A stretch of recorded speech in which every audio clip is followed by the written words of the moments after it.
I am on a quest.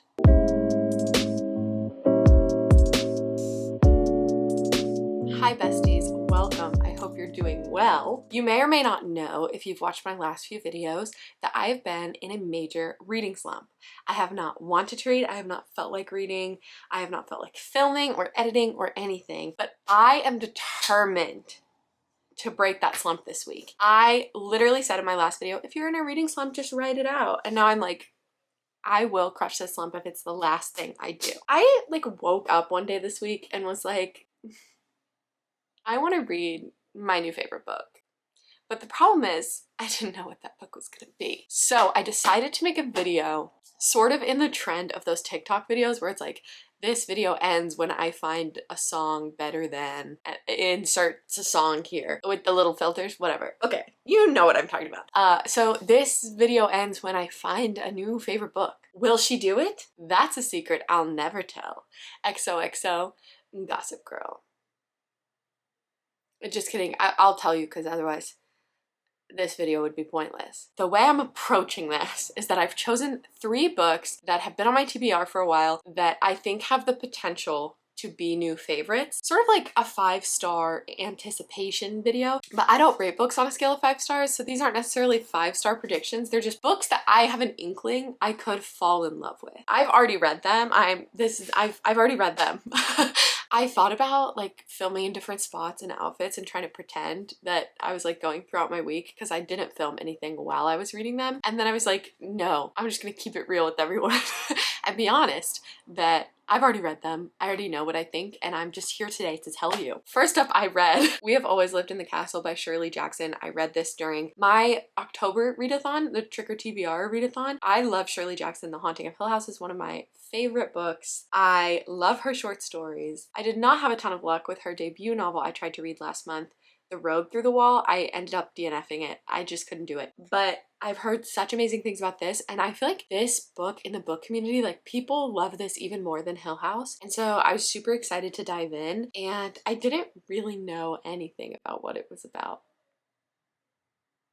Now that I've read it, I can tell you that this follows a young girl who has been ostracized from her town because a great tragedy befell her family a long time ago, and her cousin that she lives with was thought to be responsible for this tragedy, and so they are ostracized and sort of keep completely away from everybody else in the town. So it's a lot about otherness and what makes us different than people. There's some interesting twists, familial elements, but I'll get into all my thoughts and feelings in a second, but that's what it's about. Next up, I read Autumn by Ali Smith. I'm reading this for a super secret video, but this is the first in the seasonal quartet that Ali Smith wrote, so there's a book for each season, and I read recently their standalone, so I don't think we follow the same characters throughout, but I read this one, and this follows a young woman from the time she's like 11 all the way up through adulthood, but it's non-linear, and she has a strange and wonderful relationship with her next door neighbor who's much older than she is, and he becomes sort of like a mentor to her and like a familial figure to her in her life, and so it's about their relationship. That's what this is about. And last up, I'm going to read Upstream, essays by Mary Oliver, who's one of my very, very favorite poets, and I love essays. Like, I just love the format of essays. I've never read Mary Oliver's prose. It feels like the perfect book to read around this time of year because Mary Oliver is so nature focused, and it's so beautiful outside right now that all I want to do is spend time outside. She's obviously a poet, so going in I was expecting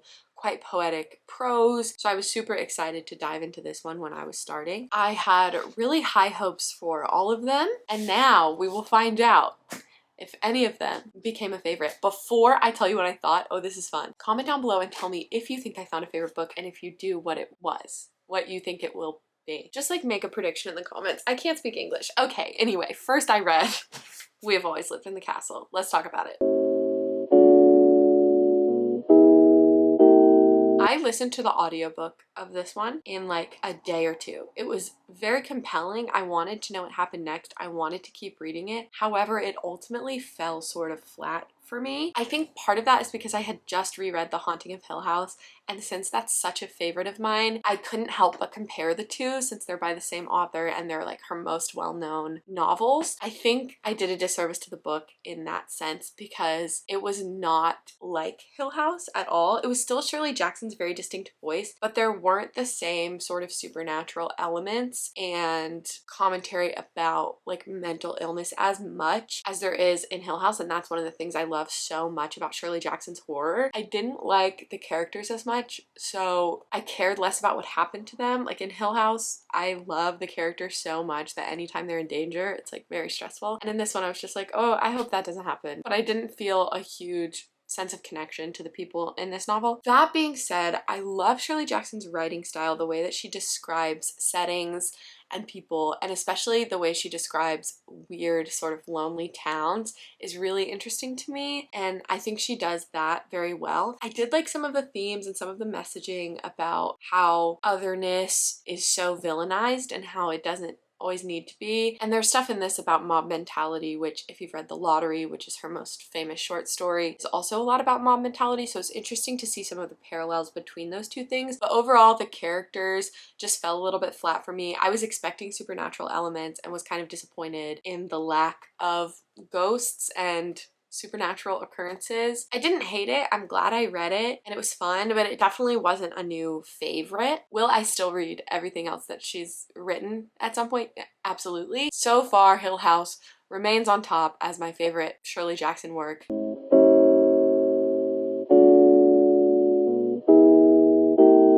Next up, I read Autumn by Ali Smith. If you can't tell by the smile on my face and the tears welling in my eyes, I loved this book so much. I don't know what I was expecting, but it wasn't this. I really thought it was going to be more nature focused because it's a seasonal quartet and it's called Autumn, and I thought it would have a little bit more of a focus on the changing season and what's happening outside. Really, it was just a quiet look at the intersection of these two main characters' lives and how they affect and change each other. And in some ways it reminded me a lot of Sally Rooney because it's about letting people change us and like learning from other people and seeing the ways in which they shape our lives. Although it was less cerebral than Sally Rooney, so it was, I think, more accessible, a little bit less pretentious isn't the word I'm looking for, but I think if you find Sally Rooney pretentious, what am I trying to say? What I'm trying to say is if you find Sally Rooney pretentious or find any of her prose inaccessible, but you like in-depth character studies and close looks at meaningful relationships, then this might really be the one for you. It's also really funny. Like there were multiple moments where I was cracking up because Ali Smith in this book just pays attention to little parts of the human experience that we don't even know that we're paying attention to. So when she draws attention to them and she like shines light upon them, like, and I'm talking the smallest things like waiting in line at the post office, when she draws attention to them in such relatable detail, it just makes you feel so much less lonely in this weird human experience because you remember that all of those little tiny moments, all of those everyday things, other people are going through them too. And it was so comforting in that way. I also just loved so much the relationship between our two main characters, Elizabeth and Daniel, because I grew up being very close with a lot of my teachers, my mentors, my coaches, and things like that, and have always really loved the relationships in my lives with people who are much older than me. I love this look at relationships like that because those have been some of the most meaningful relationships in my life, and they have really shaped who I am. And this book shows how Daniel's company shapes Elizabeth. It's the things he says, but it's also just the way he chooses to be in the world shapes so much of the way that she approaches things as she grows into an adult person. We also look at what somebody goes through when those meaningful and important relationships in their lives are threatened by like uncontrollable external forces like aging. And it was just such a beautiful look at all of that. And I think their relationship and who these two characters are is why it's called Autumn, because this relationship is sort of just an in-between relationship. They're not blood related, but they're more than just friends. They mean something so deep to each other. And he's an older man who's aging, and she's a young woman who's sort of finding her way. And it just feels like such a transitory, like transitional book. It makes so much sense to me that it's called Autumn and that it's set during autumn. It's also set during Brexit, and really looks at what kind of everyday effect Brexit had on people in the EU and in the UK, which I thought was really interesting because I don't think I've ever read anything like touches on Brexit really at all. And I remember when it was happening, like knowing that this was happening and that it was bad, but not really understanding it. And so this book was really cool because even though I still don't fully understand the politics of it, I got to see a look at like how it genuinely affected people that lived in Britain at the time. It was super readable. Like, I didn't think about anything else while I was reading this. I spent all day waiting to get home so that I could read this in my hammock. I think Ali Smith and Mary Oliver have something in common, and I'll talk about this with Mary Oliver in a moment, but what we pay attention to, what we choose to pay attention to, shapes so much of our lives and who we become. Autumn chooses to pay attention to the small, the frustrating, the quiet, the beautiful, the lonely. I love that. I just think it was a super, super special story, and I'm so excited to read the other three in the quartet throughout this next year. I don't know yet if it's gonna live on my favorites of all time shelf, because I usually reserve that shelf for things that really stay with me and linger long after I've read them, because that to me is just what makes a book a favorite. So I have to wait a little bit to decide if it's gonna pop right up there. This video and this week of reading is a success because I got to read this one, but I still wanted to read the Mary Oliver because I love Mary Oliver. So let's dive into Upstream.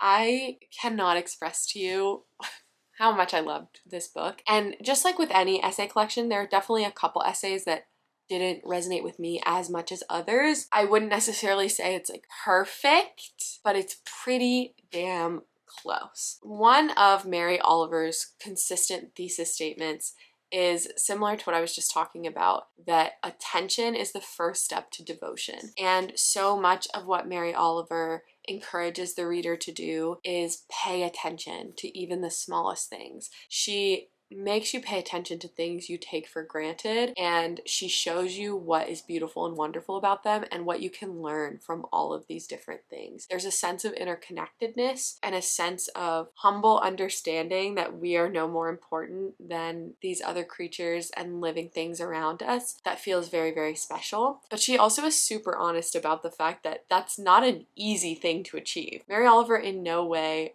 tells the reader, all you have to do is go outside and look at a tree to achieve enlightenment. She talks about the fact that she has devoted her life to curating wonder and being a servant to the creative process and a servant to inspiration whenever it may strike. One thing I thought was really, really cool about reading this essay collection is that she talks a lot about creative processes, and she doesn't always necessarily, it was really cool to be able to see that insight since I've been a fan of her poetry for so long. This is one of those books that's so special because it has single sentences that make you want to stay alive. That is such a gift. I say that all the time about my favorite books, that they're gifts, but that's how I feel. It feels like the author has given me something without even knowing that they're doing it that will alter my life and will shape me. And Mary Oliver in this collection talks a lot about her favorite writers and how they are always with her and the ways in which they've shaped how she views the world, which is so cool because it's kind of meta.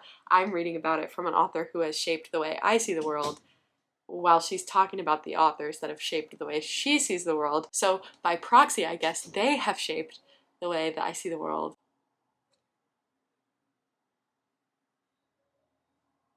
It's like prosaic inception. It was so great. It's a book of such immense gratitude, and I in turn am so grateful that it exists. Spoiler alert, but both of these will probably be in my top 10 books of 2020 video. I cannot recommend these two enough, which I guess means I have to end it now. So suffice it to say, reading slump crushed. Mission accomplished. And all of these books checked off multiple spaces for the Bloomin Rat, aka the Bloomin Readathon. And on Monday, aka the day this video is up, I am currently taking over the Bloomin Readathon Instagram account and taking you with me on my day.